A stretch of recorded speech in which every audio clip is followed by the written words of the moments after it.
Verstappen just overtook me under the safety car. Understood, well, look. George suddenly just aggressively braked. Understood, thank you. I will check for any erratic driving. Imagine this. The checkered flag falls, celebrations erupt, and George Russell drinks in the champagne of a hard-earned victory. But behind the scenes, it's all lawyers, telemetry data, and accusations flying across the paddock. Red Bull wasn't done racing, not by a long shot. They believe George didn't just win on pace. They claimed he played the game behind the safety car in a way that crossed the line. Brake checks, strategic complaints, a possible trap. So what actually happened behind the curtain of the Canadian Grand Prix? Let's break it down. Hours after the race wrapped up in Montreal, the FIA released a quiet but explosive update. Red Bull had filed a protest against George Russell. Now, this wasn't about track limits or an overtaking move gone wrong. Nope. This was about what happened under the safety car. The setup? With just a few laps to go, the field bunched up under yellow flags after the dramatic McLaren collision between Norris and Piastri. And somewhere along the back straight, right before the final chicane, Russell slowed down hard. Verstappen, tucked right behind, shot past him momentarily. But then Russell surged again, and Max tucked back in. To the outside eye, maybe nothing. But in F1, that kind of movement has meaning. Red Bull said Russell's move was calculated, that he braked harder than necessary just to catch Max out, that he checked his mirrors first, that the radio message he made, reporting Max for overtaking under safety car, was all part of a plan to bait a penalty. They brought receipts too, telemetry showing throttle and brake inputs, onboard video, and even timelines of radio chatter. They framed it as unsportsmanlike behavior, going after Russell with references to Articles 55.5 and 12.2.1.m of the rulebook. The charges? Erratic braking, manipulative driving, intent to influence the result by exploiting gray areas. If it stuck, Russell's victory could have been overturned. Mercedes, predictably, came armed to the hearing. Russell explained the whole situation in cool racing driver detail. The brakes? Just standard safety car procedure. Maintaining tire temps, keeping brake discs hot, and crucially, he said, he was closing in on the actual safety car too quickly. His gesture on camera pointing forward was him asking that car to go faster. He admitted to checking his mirror. Of course he did. You always know who's behind you. But he said the brake input was light, only 30 psi, and Verstappen should have expected it. Safety car periods are full of small accelerations and decelerations. That's part of the rhythm. No foul play, no traps. As for the radio message about the overtake, Russell said he wasn't trying to cause a penalty, just letting his team know what had happened. Mercedes backed him up with telemetry, radio logs, and even a direct comparison between Russell's and Verstappen's braking points across multiple laps. They showed Max had braked in similar places too. It wasn't out of the ordinary. Even race control chimed in. They saw it live, and they didn't flag it as dangerous or worth investigating. In the end, the FIA stewards agreed.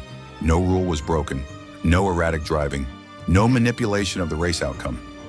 Red Bull's protest? Dismissed. Russell kept his win. Verstappen kept his second place, and F1 dodged what could have been a controversy big enough to dominate the next few race weekends. Verstappen later chalked it up to confusion. "We were both trying to tell the safety car to go faster," he told Sky Sports. "I think that was the issue. Not George's fault, not mine. Just racing stuff." Still, it was a tense few hours that could have rewritten the headlines and the points table. Lewis Hamilton didn't sign with Ferrari to be patient. And yet here he is, fighting battles not just on the track, but inside the garage.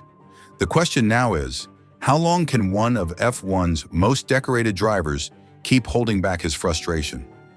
This isn't just about lap times anymore. It's about philosophy, it's about culture, and it's about a 7-time world champion pushing a legendary team to think differently, because how we've always done it just isn't cutting it. Lewis Hamilton knew this season would be a challenge.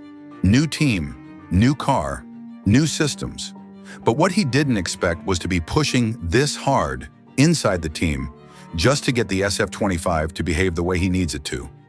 Week after week, he's in the simulator, he's on the comms, and most of all, he's challenging everything. They say this is how we do it, and I'm like, why? He admitted. From setup decisions to baseline strategies, Hamilton is constantly questioning the norm at Ferrari. It's not resistance for resistance' sake. It's a driver trying to drag the team forward in the absence of real performance upgrades. And that's the real kicker. Ferrari haven't brought anything major to the table in weeks. The car Hamilton's been driving, it's basically the same package since the start of the season.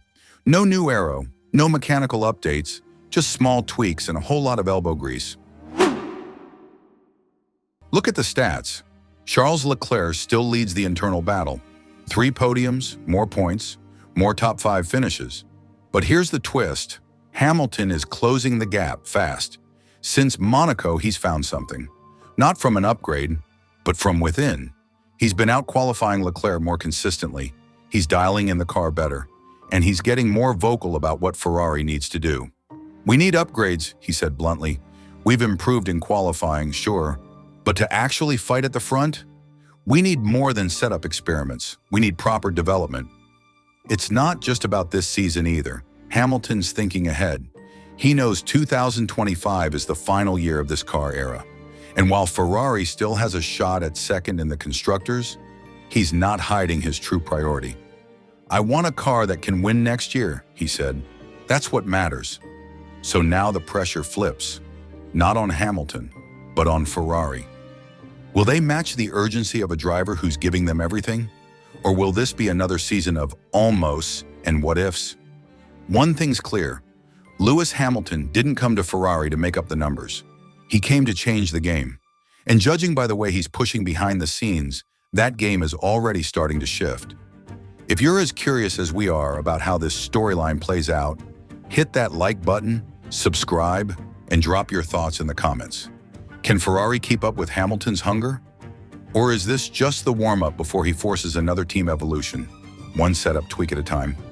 When one of Ferrari's most loyal drivers starts getting linked to their biggest rivals, something's up. The whispers are getting louder. And while Charles Leclerc says he's all in with the Scuderia, not everyone's buying it. Could the Golden Boy be eyeing the exit? Ferrari fans, you might want to sit down for this one, because for the first time in years, there are cracks showing in what was once seen as an unshakable bond. In the 2026 reset, it could blow it all wide open. He came up through the ranks in red. He made his name driving the prancing horse. And for a long time, it looked like Charles Leclerc and Ferrari were a match made in Maranello heaven. But loyalty in Formula One has a shelf life, and it's measured in wins. As the sport barrels toward a historic rules shakeup in 2026, lighter cars, brand new engines, and a tech reset like no other, teams are making moves. Big ones. McLaren's on the rise. Red Bull's still a juggernaut. And Ferrari, they're stagnating. That's where the whispers start. Not from fans, not from tabloids, but from insiders. People who know how much weight 2026 carries. People who know that Leclerc has a long-term contract but not an unlimited amount of patience. And now respected voices like Sky F1's Martin Brundle are starting to wonder out loud. Is Charles Leclerc quietly weighing his options? Let's walk a mile in Charles's fireproof boots, Brundle said trackside in Canada. If he can't win at Ferrari, at some point, he's got to look around. Now, to be clear, Leclerc isn't exactly packing his bags. When asked about the rumors, he looked genuinely confused. "I'm very surprised," he said. "I've never said anything like that in recent races. I keep saying how much I love this team." And to be fair, that tracks.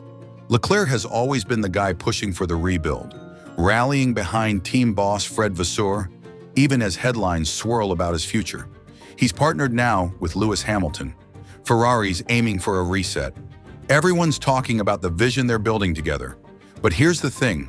Formula One isn't just about who loves the team, it's about who's winning. Leclerc has seen his loyalty tested before. He's seen projects stall, promises fade, and championships slip away. And with the 2026 reset looming, He knows this is more than just another season. It's a turning point. So when Brundle brings up names like Red Bull and McLaren, he's not just speculating, he's sending a message. If Ferrari don't give Leclerc a car that can win consistently, if 2026 starts looking like yet another rebuild, then even the most faithful might start to glance across the paddock. Because Leclerc didn't come to Ferrari to watch someone else win the next era of Formula One. He came to be that someone.